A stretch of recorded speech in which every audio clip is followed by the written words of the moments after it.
अस्सलाम वालेकुम। आप देख रहे हैं केएमबी टीवी इंटरनेशनल। नाजरीन, हम आपके पास फिर नई खबरों का खुलासा लेकर फिर हाजिर हुए हैं। नाजरीन, मिस्टर ट्रम्प ने अरब मुल्कों को रजू करके जो सीरिया उर्दन से जो फ़ौजें हैं उनको वापस बुलाने के लिए, और उधर जो है फ़लस्तीन का गज़ा से भी खाली करने का आर्डर किया। लेकिन यहाँ पर पॉइंट ये बनता है कि वो क्या पॉलिटिक्स चल रही है वो बाद में पता चलेगा। लेकिन अभी खिचड़ी जो है उसकी कोई समझ नहीं आ रही।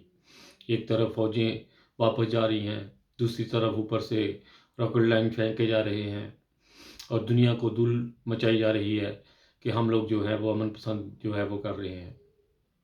ये सुपर ताकतें हैं, ये किस गुमान में है, इनकी कुछ समझ नहीं लग रही।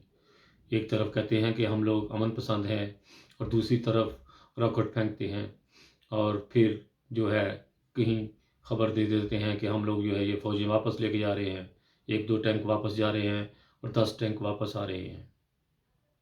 दुनिया की आंखों में ये जो मिट्टी डाली जा रही है, इसका क्या मकसद है? मिस्टर ट्रम्प के ऊपर लोगों को बहुत ज़्यादा उम्मीदें हैं।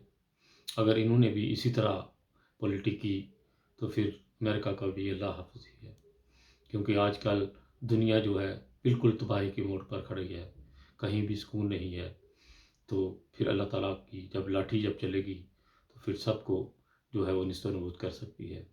इसलिए जो जो बड़ी बड़ी हुकूमतें हैं, जो अपने किसी घमंड में खड़ी हैं कि हमारा कुछ नहीं बिगड़ सकता, ये खुदा ताला की ताकत को शायद जानते नहीं हैं। दुनिया में सुकून और अमन लेकर आने वाली ताकतें जो है वो ख़त्म होती जा रही हैं। सिर्फ तबाही की तरफ लेकर जाने का मकसद क्या है कि दुनिया से इंसानियत को ख़त्म किया जाए। ये तो कहीं की इंसानियत नहीं है कि दुनिया से इंसानियत को ख़त्म कर दिया जाए और कहें कि हम लोग जो है वो अमन लेकर आ रहे हैं।